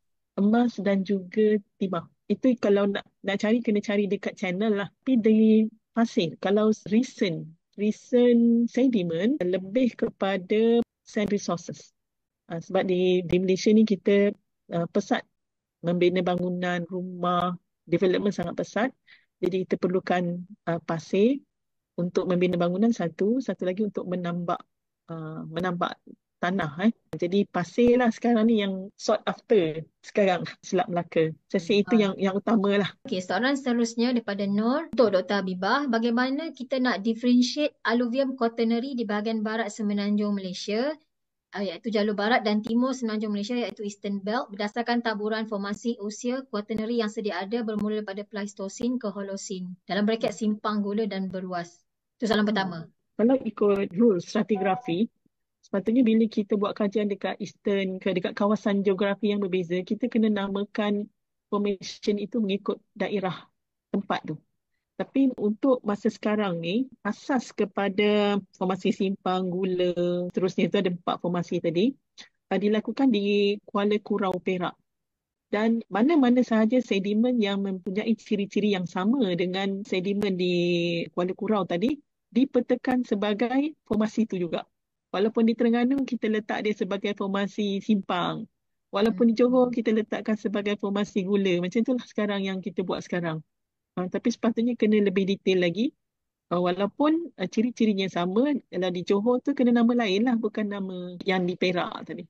Tapi itu pun kajian perlu banyak dilakukan lagi lah. Okey, soalan kedua, adakah pasir silika atau lempung berbola dibagi alluvium quaterner masih menjadi sumber ekonomi utama di Malaysia? Pasir silika ya, dua-dua yes, masih Okey. masih menjadi sumber ekonomi. Pasir silika ni biasanya dekat bekas lombong, bekas lombong placer, sebab kita cuma nak cari cassiterite je. Lepas tu pasir-pasir kuarza tu dibiarkan saja. Jadi pasir kuarza itulah yang menjadi potensi kepada sumber pasir silika. Lempung berbola ni saya rasa Dr. Azimah lagi arif lah ni. Berbola, tapi dia dalam kuartner juga ni. Dia ada proses lain dia. Okey, ni soalan daripada Ahmad Kamil untuk kedua-dua panel. Mengapa taburan kol atau batu bara sangat luas dan banyak di Sumatera Timur sedangkan di semenanjung barat semenanjung Malaysia hanya tertumpu secara lokal dan lebih kecil? Boleh beri pencerahan pembentukan kol di kedua-dua wilayah? Terima kasih, pertanyaan yang bagus juga. Melihat taburan atau penyebaran batu bara atau coal, ini harus difahami dulu, dimengerti dulu bagaimana dan di mana batu bara atau coal itu terbentuk. Pastinya itu di daerah basin, ya, cekungan-cekungan. Nah, kalau di Sumatera itu terbentuk coalnya itu berumur sampai yang paling muda itu adalah Miocene.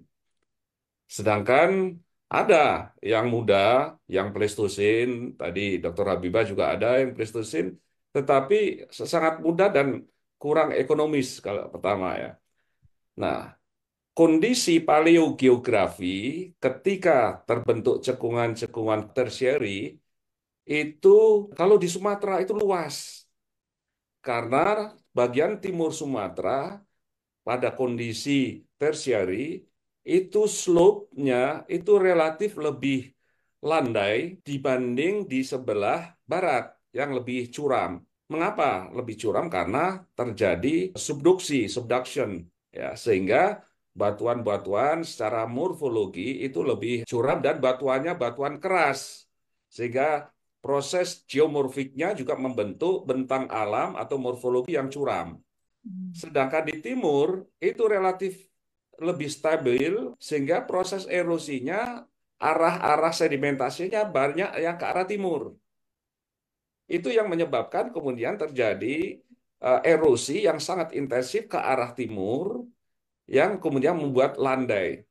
Dan karena landai banyak kemudian cekungan-cekungan yang terbentuk selama tektonik tertiary itu menjadi luas lebar begitu ya. Nah, akibatnya maka dalam setiap cekungan atau katakanlah Sumatera Utara, cekungan North Sumatera Basin, Central Sumatera Basin, South Sumatera Basin, itu areanya luas sekali itu. Penyebaran coal yang terbentuknya juga, batu bara yang terbentuk juga merata yang sangat luas. Kalau kita lihat penyebaran di sebelah barat Sumatera, itu sangat sedikit coal-nya itu batu bara. Sama halnya barangkali dengan sebelah barat dari Semenanjung Malaya. Batuannya batuan keras semua karena sudah Paleozoik, Mesozoik. Kemudian proses geomorfiknya itu mungkin juga terjal. Sehingga cekungan-cekungan yang terbentuk sepanjang tersieri itu hanya menjadi terbentur dihadapi oleh apa semacam kalau di Sumatera landai, kemudian di bagian barat dari Semenanjung itu relatif lebih terjal, sehingga menjadi lebih sempit, seakan-akan menjadi ujung dari batas ujung dari cekungan-cekungan tersier yang ada di Sumatera. Batasnya ke arah sana. Oleh sebab itu, ya maaf kalau jadi tadi dikatakan kurang beruntung karena banyaknya dalamnya cekungannya ada di Sumatera.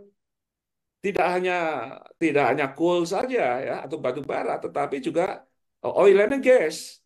Itu malah terkumpulnya di daerah yang dalam yang ada di Sumatera. Bagian penghujungnya ada di tepian Semenanjung Malaysia yang bagian barat. Dan itu kurang beruntung sehingga tipis-tipis lah ya batu baranya itu tidak tebal simnya. Nah, itu menyebabkan mengapa tidak seluas yang ada di Sumatera bagian timur dibanding di Semenanjung Barat Malaysia. Saya kira itu yang saya bisa jawab. So, soalan seterusnya dari Azka Faza tentang regional dari Semenanjung Malaya dan Sumatera seperti yang telah disampaikan bahawa Semenanjung Malaya dan Sumatera memiliki basement yang sama pada masa Paleozoikum. Okay, namun dikarenakan pengaruh dari aktivitas tektonik yang lebih aktif dari lempeng Indo-Australia dan iklim tropikal menyebabkan terbentuknya Selat Malaya. Namun mengapa Selat Malaya memiliki lebar yang lebih besar pada bahagian barat laut daripada bahagian tenggara yang memiliki iklim yang lebih hangat atau lebih dekat dari garis khatulistiwa? Terima kasih. Itu soalan dia. Saya bukan ahli di geodinamika Oh, ya bukan ahli tektonik, tapi ya saya coba mudah-mudahan mohon kalau nanti audiens ada yang lebih paham bisa meluruskan atau membenarkan apa yang kalau ada yang saya sampaikan kurang tepat begitu ya, kurang benar. Jadi mengapa tadi dikatakan yang lebar ke arah northwest ya, Selat Malaka, northwest yang lebar tadi ke arah southeast atau tenggara itu udah menyempit tadi seperti yang diberi gambar mapnya dari Dr. Habibah tadi ya. Ini karena pergerakan tektonik yang terus berlangsung, yang sebenarnya saya tadi menyampaikan seakan-akan sudah berhenti docking dari mainland Asia kontinen ya yang merupakan massive continental ya sudah berhenti karena India sudah menyatu dengan mainland Asia kontinen. Tapi sebenarnya tidak berhenti. Sekarang terus berjalan dan adanya apa itu mergui ya. Itu yang bergerak ke selatan juga. Itu seakan jadi kalau ini Sumatera, arah Sumatera demikian, nah mungkin saya ini ya. Itu kemudian jadi pecah, apalagi ada rotation, ya, rotate begitu ya. Jadi kalau kita pelajari beberapa hipotesis dari para ahli geodinamika yang bekerja research-nya di Asia Tenggara, itu macam-macam hipotesis ya. Tetapi pada umumnya mempunyai kemiripan. Ada semua, tidak ada yang membantah bahwa Malaysia dan Sumatera menjadi satu yang dikenal dengan Sibumasu. Tetapi di antara itu ada yang namanya Mergui, ada Woila, dan sebagainya. Dan itu sangat berperan mengapa kok tidak menyatu ujung Sumatera, ya, sempit seperti di bagian tenggara dari Selat Malaka tadi. Nah, mengapa? Karena di situ ada juga pergerakan yang saya kira dari Mergui itu dari utara yang itu juga bergerak ke selatan pada periode Paleozoikum sampai dengan Mesozoikum yang terus berlangsung selama tersiari. Saya kira itu yang saya bisa pahami dari pergerakan geodinamika di Southeast Asia ini. Ini soalan terakhir daripada Mr. Ramli. Thank you. Ya, Dr. Nur Syafina. Saya ada banyak soalan ni. Terima kasih lah. Terima. Tapi very short one, Mr. Ramli, sebab kita ada 3 minit je ni. Tinggal. I see. There's so many. Okay. I think the parity, apa tu, Profesor Yadi pernah juga bekerja dengan universiti di Australia. Saya nak tanya pasal migrasi manusia. Dikatakan benua Australia ni manusia datang 60,000 tahun dulu. 60,000 tahun dulu. Tapi masa 60,000 tahun dulu, paras laut masih tinggi. Belum lagi what you call the last glacial maximum. Lebih kurang 18,000 tahun dahulu. Kalau macam mana Prof kata tadi, this is out of Africa migration. How do they manage to migrate to Australia if the sea level was high? Itu saya tanya lama soalan tu. Okay. Saya macam mana? Okay. These what they call these Aborigines, these Australian Aborigines, how do they cross the sea? Assuming they come from Indonesia. They are gatherers, hunters and gatherers. How did they cross the sea? Ya. That's Baik. soal. Apakah itu untuk pertanyaan untuk saya, soalan Ya. untuk saya, dan saya bisa jawab sekarang? Ya. Seperti tadi saya sudah sampaikan bahwa perubahan muka paras laut itu tidak terjadi hanya satu kali, yaitu last glacial maximum, yaitu sekitaran 18.000 atau 20.000 tahun yang lalu. Tetapi berulang kali secara periodik pada masa-masa tertentu. Dan perubahan paras tadi juga mirip-mirip sedalam kurang lebih antara 90 sampai 100 meter turunnya paras laut. Itu bisa ada kurva penelitian yang sudah banyak beredar. Ya. Pertanyaannya, antara satu siklus, satu masa, dan ke masa yang lain, apakah selamanya laut terus? Kalau memang benar demikian, berarti manusia berjalan migrasi, ya, itu pada saat Laut Jawa atau Sundaland itu ada kondisi betul-betul daratan, sehingga bisa bergerak, berjalan, berhijrah, migrasi tadi. Kalau memang demikian, hanya pada periode sea level drop saja, lalu bagaimana 60.000 tahun yang lalu? Apakah manusia menyelam berjalannya begitu, berenang? Ya tentu tidak. Tetapi jangan lupa bahwa manusia yang pada 60.000 tahun yang lalu itu sudah secara anatomi, ya, secara paleoantropologi dan dikaitkan dengan perkembangan kecerdasan, itu sudah jauh lebih cerdas dari manusia-manusia sebelumnya. Dan mereka sudah bisa menggunakan peralatan, termasuk peralatan boat atau perahu. Tapi tidak dalam bentuk boat atau perahu yang seperti sekarang, canggih begitu. Tapi menggunakan kayu-kayu yang disusun, sebenarnya kalau kami di Indonesia mengenalnya sebagai rakit, begitu ya. Dan itu bisa sekali mereka lakukan, itu tidak hanya satu orang, dua orang, bisa saja sudah berkeluarga. Karena pada usia 60.000 tahun, itu manusia sudah berkelompok, sudah berkeluarga.